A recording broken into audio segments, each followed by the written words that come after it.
Hi guys! So, intro muna na tayo. What's up guys? King Vlog is back. Yes, and if you're new into my channel, please subscribe. Yes, and ring the bell. So for today's video is nothing. I'm just gonna share my beautiful face. Hindi, I was thinking na mag-vlog na ulit kasi it's so boring na my life. And makikita nyo guys, I don't have any braces na. Yes. So I removed the retainer yan sa baba. Kasi ang sakit niya, be. Natutusok na yung gums ko dun sa ilalim, be. So inalis ko siya. So ang tinira ko ay yung sa upper lang. But my dentist said to me, I can go back anytime pag may something wrong in my retainer. Pero ang layo kasi, and update lang sa buhay ko, guys. Wala na ako dun sa dating bahay namin. Yes. Siguro naman sa mga old followers ko dito, old subscriber ko is, hindi ito yung bahay ko. Hindi ganito. Usually ako nasa third floor, nasa malawak na space. So, dahil nga, nagpapagawa kami ng bahay, so, it's supposed to be near at it. Yes. So, ayun, kaya kailangan malapit kami para, alam mo yun, anytime, check namin yung pinapagawa namin na bahay. Yes, nagpapagawa na ng bahay si Kimi. Hindi nyo kinakaya. So, ayun, kaya lumipat kami and to practice din siguro na only two of us lang magkasama, ganun. So, sa mga old subscriber ko dyan, alam niyo naman na I have a husband already, yes. So, ayun, nakapag-ipon kami para makapagpatayo ng bahay.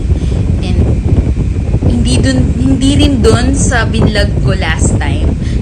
Guys, if you're new in my channel and you're watching this, try nyong mag-scroll sa aking YouTube channel. Makikita nyo doon yung mga piniflex ko na ito yung lupang keme, ganun. Hindi kami doon nagpatayo, so we bought another lupa para, alam mo yun, for the privacy for two of us na, alam mo yun, sa wife and husband. So, ayun, happy din naman if magkakasama yung family. Pero, mas maganda kasi na sinasanay na dalawa lang kayo. Mas makikilala nyo yung sarili nyo. Mas maasikaso nyo yung isa't isa. Ganun. Makapag-adjust kayo. Hindi yung madami kayong kasama sa bahay kasi marami kayong mga pakisuyuan. Ganun.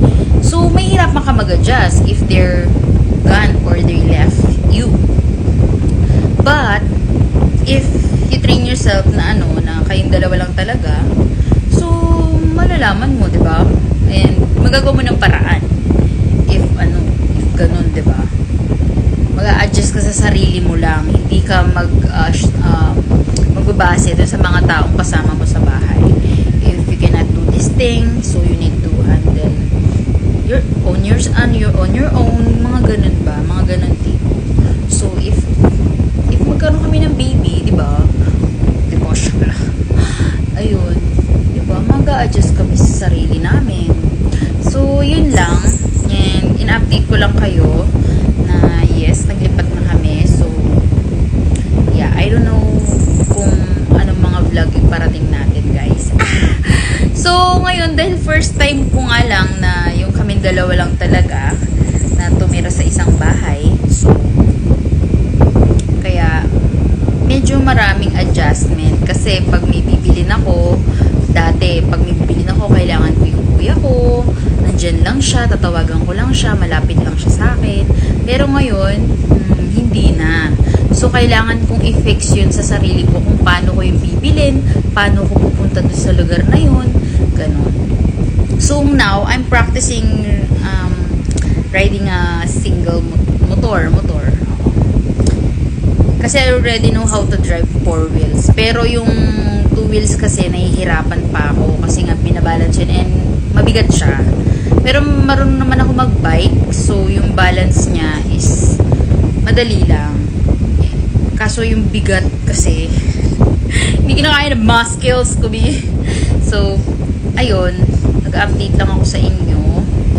So, if I have any updates pa sa buhay ko, mag-update na lang ako. And if I have idea na iba-vlog natin, guys, siguro magbablog ako talaga and ipopost ko talaga agad dito. So, I don't remember what is my last video here on YouTube. Pero, yes, I'm gonna try again. See you guys! So, yun, thank you so much for listening to me to this vlog. So, yeah. Yun. Live update for King B. Yes. And if you're new to my channel, please subscribe. Yes. And ring the bell so ma-update ka sa aking mga new vlogs. So, ayun guys. Thank you for watching guys. Don't forget to like, share, and subscribe.